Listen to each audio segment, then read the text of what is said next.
allez me trouver bien égoïste, ma pauvre amie, moi qui vous parle ainsi de ma solitude et de vieux pigeons roux coulants, alors que vous pleurez des larmes douloureuses.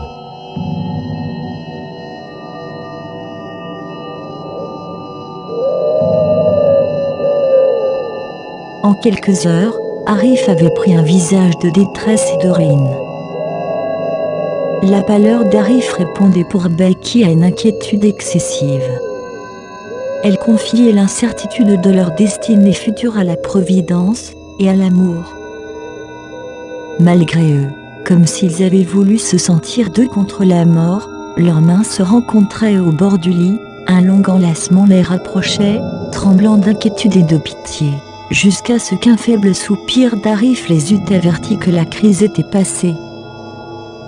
Ou parfois, au milieu d'une de ces joies sans cause, qui baignaient Becky de tendresse, une anxiété la prenait. Il lui semblait qu'un malheur était devant elle. L'anxiété resserrait peu à peu son cercle, et lui étreignait la tête et le cœur. Toutes les minutes, elle jetait sur son frère un regard dans lequel il y avait de l'encouragement et de l'inquiétude.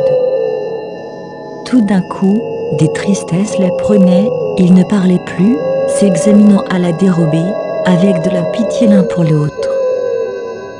Puis, des tendresses revenaient, des besoins de le serrer contre sa poitrine, d'appuyer la joue contre sa main, dont la caresse semblait la soulager.